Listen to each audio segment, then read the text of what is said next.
上圍嘅數字35F， 同埋啲人會覺得啊，你大波一定係人底啊，所以我即係可以亂嚟咯。諗住兜嘢就揸埋嚟。都唔係，即係你未反應佢已經嚟咗咁。咁你35F 嘅胸部係點樣養成嘅咧？其實有一個理論嘅。有棵木瓜樹嘅，因為所以間唔中自家養木瓜，打木瓜奶。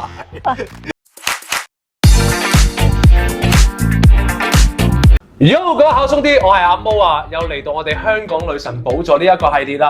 咁啊，每集咧我哋都會邀請本地嘅女神啦，同我哋一齊傾下偈嘅。今日咧就邀請咗一位身材非常之出眾嘅00後女生心儀，同我哋傾下偈。Hello， 心儀。Hello。介紹下自己啊。咁我叫心儀啦，今年22歲，依家係讀緊 Image Design 嘅，我係白羊座啦。咁嚟緊我會讀 PR 嘅。好多人認為女仔好雙語一定好多着數，究竟事實係咪咁呢？今集考鬆啲香港女神寶藏嘅嘉賓係擁有35F 上圍嘅00後女生心儀。睇完呢條片，你會了解到35F 巨乳是如何養成的。心儀嘅另類升級進化論，大胸好處多定壞處多？身邊男性點睇有個大胸 friend 呢？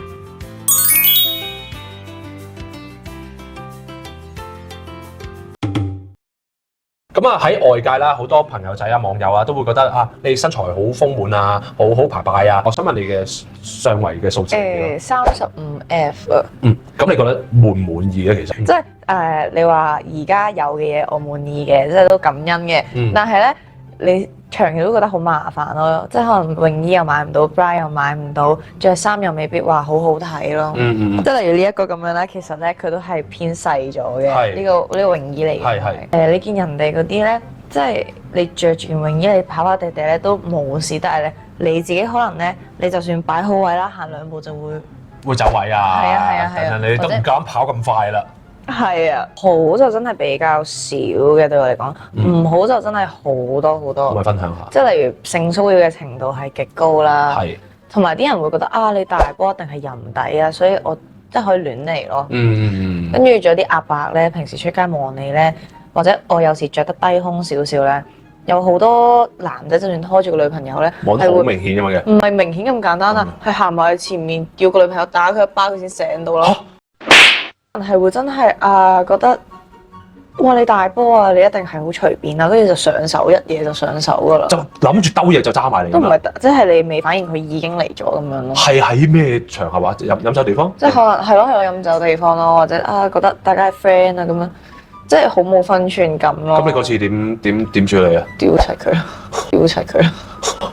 唔係因為有其他人都見到，跟住我啲 friend 已經即刻鬧佢咁樣噶啦。嗰個人因為佢都飲醉咗嘅。我哋覺得其實佢唔係好醉嘅啫，扮醉就搏懵㗎嘛。係啊。哇，咁都幾離譜喎。同埋都會有啲好似想夾硬嚟咁樣嗰啲人。我又唔係星星王，使乜怕啫？所以我都係盡量唔會同男仔獨處嘅。咁你啱先講話唔好處居多啦，咁有冇好處咧？有啲你自己都中意嘅男仔可能撩你咯，但係就你唔知道佢嗰個 purpose 係乜嘢咯。係。咁你35F 嘅胸部係點樣養成嘅咧？其實有一個理論嘅，我之前有聽過啲人話咧，你上一代嘅級數啦，你下一代會跳2級咯。咁咪會係咁越嚟越大咯？你唔覺得90後唔係00後嘅妹豬啲波一定係大過90後？係嘅，因為90年代，我唔知係咪因為啲係唔係審美啊？營養冇係營養啊，係營養問題啊！我唔知係咪香港啲水咧啲營養冇咁好。依家啲香港啲水越嚟越好營養，隔多1、2代呢個波就會大2級。咁1到2級咁升咯。咁你之後嘅後代，哇咁樣跟住哇愛美神導彈咁啦。可能50年之後啲人全部個波都好大咧。進化論唔係講個人種進化，係講個胸部進化，胸部大細嘅進化。你咁有創意，我吹你唔脹。但係你有冇話其實平時食開啲乜嘢嘢？我有聽人講過啦，係話飲湯水會咯。我細個嘅時候咧，食飯前一定要飲1碗湯先，同埋好成日都會屋企人會打木瓜奶飲咯。哦，我覺得關事㗎應該。係屋企人中意飲木瓜奶定係想你發育得好啲飲木瓜奶咧？有個位置有棵木瓜樹嘅，因為所以間唔中自家養木瓜打木瓜奶。OK 喎。好飲㗎。同埋我細個好中意飲奶，我媽話我細個唔食嘢都要飲奶咯。呢個就係一個實證咯。所以各位考鬆啲，咁可以提下身邊啲可能正在發育嘅女孩子都可以飲翻多啲木瓜奶。Hello，好兄弟，みそのわかです。香港のファンのみんな、こんにちは。咁啊，既然咁多麻煩，有冇諗過其實話要做縮胸啊等等嘅嘢？咁又冇嘅，我自己覺得因為我怕麻煩嘅人嚟嘅，所以我覺得可以免到開刀就免開刀咯。驕傲啲咁講，好多人想要都要唔到嘅。係嘅，係真嘅。不過我覺得之前有個 friend 去咗做縮胸之後，佢好開心咯，但係佢係真係成個切走咗咁滯咯，好誇張咯，但係佢好開心嘅喎。即係佢本身係好大嘅，定係其實都唔係話好大咧？佢 BE 左右啦，跟住佢就成日都覺得啊，好似好唔開心啊，有兩句又好麻煩，好累贅啊！係，但係我冇諗過佢縮晒成個咯。咁癲，我真係未聽過喎。有一日佢消失咗一排，跟住出翻嚟之後係呢個波去邊啊？係冇晒咯，成個平咗咯。嚇！但係佢開心好多。好開心，佢仲喺度跳波睇係咪啊咁樣，係咪啊咁樣。哇！佢係直頭冇咗 A 啊，變咗做係啊，平咯，成平咯，佢個 bra 都唔使戴咯。哇！心怡，近排我覺得我自己重咗，知唔知點解？點解？因為我發現我偷偷將你放喺我心裏邊。點啊？你覺得點啊？你中唔中意聽呢啲土味情話？唔好啦，真係唔好啦。即係無論係靚仔定係樣衰都唔得嘅。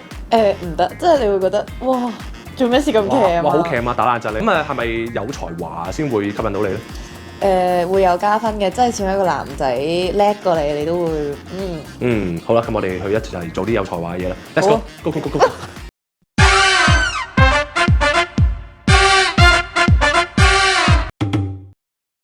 心怡，我想問你咧，你本身係個性格係點樣嘅？係一個點樣嘅女仔嚟嘅？我係一個比較跳脫嘅人嚟嘅，我啲朋友都成日話捉唔到我條路，係成日佢哋都話控制唔到我啊。舉個例子啦，有一次飲完酒啦，跟住我會突然之間一夜跑走咗，然後再跑翻嚟咯，係跑過2條街再跑翻去。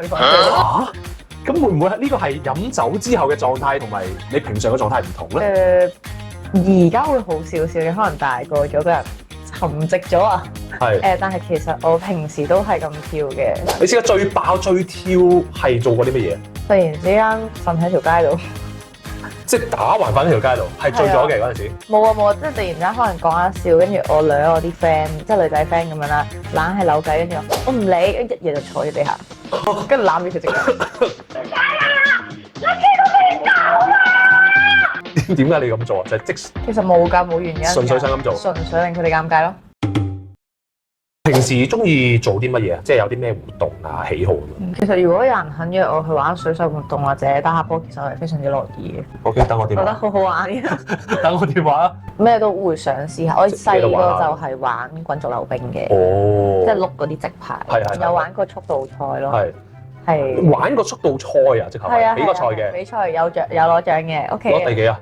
團體賽嗰時好似攞第7，個人賽攞第4咯。喂，原來特別嘢嚟嘅喎，我真係未聽過有女仔係玩速度滾軸溜冰係有攞獎喎。打直一排嗰啲叫做速度，4個咁樣車輪嗰啲叫做花式，即係會轉圈嗰啲嘅。花式都有玩過，但係我覺得唔係特別好玩咯，因為冇嗰種速度嘅快感。其實我以前係有學過溜冰嘅，但係就唔係滾軸溜冰，真係溜冰，因為係打冰曲。嗰啲就跣啲咯。係打冰曲嘅，我以前係。你知唔知自己嘅 MBTI 係乜嘢人㗎？係 ENFP 嘅。ENFP P 啊。咁你覺得近唔近咧？算近嘅，我都係一個比較衝動又感性嘅人咯。係。我啲 friend 最中意就成日話我衝動咯。係。佢哋話唔好咁做啦，但我覺得其實都冇你哋諗到咁嚴重咁大件事啫。做咗先啦咁樣。其實我覺得自己唔係衝動嘅，因為我喺個腦裡面諗咗3秒㗎啦。諗咗3秒㗎啦。其實我完全唔明白嘅，好深思熟慮嘅。因為我係 ENFJ，我係同你唔同嘅地方就係 J 係理性啊嘛。J 唔係理性，J 係會有編排，P 係求撚期嘅。我唔係㗎，我有編排。即係你覺得自己唔係求撚期嘅？係我喺個腦裏邊有諗過㗎。殘酷二選一，第一題肥仔定係大隻佬？大隻佬。點解揀大隻佬咧？因為好摸啲。如果拍拖會揀肥仔嘅咁，其實觀感上望下摸下就大隻佬。大波定係大攞？大波。香港男仔普遍都係中意大波。可愛童顏定係性感野點咧？性感啊！可愛喺性感面前係不值一提啊！啲人話。每食一啖就肥10磅，定喺旺角裸跑一次就永遠都咁 fit 咧？裸跑一次。我自己係比較都大膽啲。男朋友有10蚊俾9蚊你，定係男友超多錢但係唔肯定俾幾多錢你？10蚊有9蚊咯，即係起碼個男仔付出咯。窮都冇所謂嘅。有錢但係一世都單身，定係有相愛伴侶但係好窮咧？有錢但係一世單身，因為愛情呢啲嘢係唔可靠嘅。我有錢，我驚我揾唔到愛情咩？超靚仔但係得3cm，定係床上好勁但係好樣衰咧？好樣衰，可以冚住佢嘅樣啦，因為樣貌其實比內在冇咁緊要。內在長度喎，深度啊嘛，長度同深度。即係如果一個人好靚仔，但係佢得3cm，你就會覺得佢好快就好無趣咯。嚟緊有冇話想喺演藝界個方向發展啦？定係其實有其他打算咁樣咧？演藝界嚟講，其實就冇嘅，我就而家偏向想行 PR 嘅，啱啱準備都會讀 PR。PR 係同人溝通或者係處理一啲事情噶嘛，我呢一方面都幾好嘅，同埋我都有聽取過可能屋企人啊或者唔同老師嘅意見，佢哋都覺得我讀 PR 係非常之適合咯。因為要有啲咩期望啊咁咧？可以平安畢到業，平安畢到業，入間好公司。係啦係啦。因為經常都會有孭飛情況發生，即係例如佢出咗咩事，你就幫手去補畫。我覺得好好玩喎。好好玩，但係好大壓力㗎喎。諗下，如果你成日都會聽到咩公關災難，就係會喺發生呢啲情況下啦。咁你又驚唔驚咧？應該都唔驚嘅，因為即係類似嘅事情都叫做有處理過下。可能我個 ex 都搞幾多啲嚴重嘅事情出嚟，都係要我去幫佢處理咯。最後咁啊，啱啱講演藝界你個發展方向啦，因為咧靚女係特別着數啲嘅，即係個 IP 做得好嘅話，其實對自己個工作都會有好處咁樣嘅。有冇諗過咧？其實你話真係做一個 content creator 咧，就可能未必咯。始終我覺得呢一樣嘢係啲人而家嗰啲人做得好犀利，我自己覺得我係做唔到嘅。但係你話可能拍下 reels 玩下我都 OK 嘅。唔知道拍乜嘢唔緊要，呢方面交翻俾我哋考鬆啲去諗。如果各位考鬆啲中意心儀嘅話，咁我哋嚟緊請多啲佢上嚟同我哋一齊拍片好唔好啊？咁啊，多謝你啦！今日同我哋一齊傾下偈啊！咁我哋下次咧會再邀請下一位嘅靚女上嚟同我哋一齊玩下互動下嘅。咁啊，記得 like 我哋 ，share 我哋，同埋記得 subscribe 我哋考鬆啲。我哋下次再見，拜拜。皆さんこんにちは、うんぱいです。今香港に来てるよ。I love 香港。好鬆啲耶！